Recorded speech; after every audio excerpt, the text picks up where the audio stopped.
ఇవాళ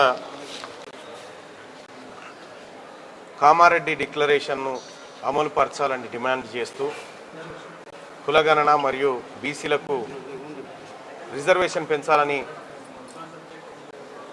గత 9 రోజుల నుంచి చేస్తున్నటువంటి నిరాహార దీక్ష వత్తుల సిద్ధేశ్వర్ గారు అలాగే మిగతా సోదరులు చేస్తున్నటువంటి నిరాహార దీక్ష ఇది 9వ రోజుకు చేరింది. ఆయన ఆరోగ్యం క్షీణిస్తూ ఉంది. కొద్దిసేపటి క్రితమే ఆయన రిక్వెస్ట్ చేయడం జరిగింది.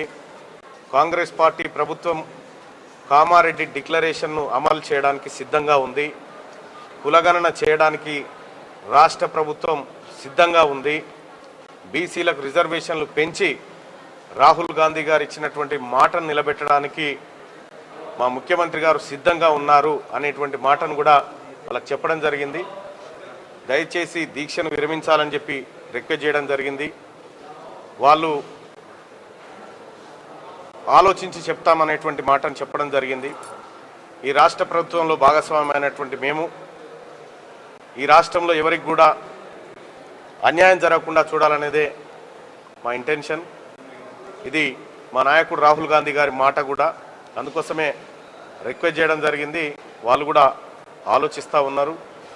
కానీ ఒక మాట మాత్రం వాస్తవం, తెలంగాణ రాష్ట్ర ప్రభుత్వం బీసీలకు ఇచ్చినటువంటి హామీని నెరవేర్చడంలో ఏమాత్రం పొరపాటు చేస్తుందని మేము అనుకోవట్లేదు. ఒకవేళ పొరపాటు చేస్తే పరిణామాలు వేరే విధంగా ఉండేటువంటి వాతావరణం కనిపిస్తూ ఉంది. అందుకోసమే మా గౌరవ ఫ్యూచర్ ప్రధాని రాహుల్ గాంధీ గారి ఆలోచన మేరకు తెలంగాణ రాష్ట్రంలో బీసీలకు మంచి రోజులు రాబోతున్నాయని నమ్ముతా ఉన్నాం. అలాగే స్థానిక సంస్థల ఎన్నికలు కూడా ఇప్పటికే మా మంత్రివర్యులు పొన్నం ప్రభాకర్ గారు పదే కూడా చెప్పినారు.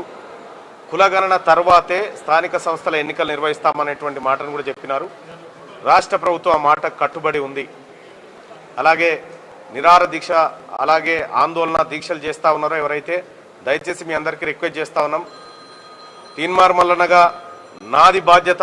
ఈ రాష్ట్ర ప్రభుత్వం కులగణన కానీ బీసీలకు రిజర్వేషన్లు పెంచే విషయంలో కానీ ఏమాత్రం పొరపాటు చేసినా నేను బాధ్యత తీసుకుంటా అని చెప్పి బీసీ సమాజానికి నేను రిక్వెస్ట్ చేస్తూ ఉన్నా. దయచేసి మీ ఆరోగ్యాలు కాపాడుకోవాల్సినటువంటి బాధ్యత మా మీద ఉంది. ఇప్పటికే సిద్ధేశ్వర్ గారిది అలాగే మిగతా మిత్రులది కూడా ఆరోగ్యం కుంటుపడతా ఉంది. దయచేసి దీక్ష విరమించమని చెప్పి నేను వాళ్ళకి చెప్పడం జరిగింది. వాళ్ళు ఆలోచన చేసుకొని చెప్తామని చెప్పడం జరిగింది.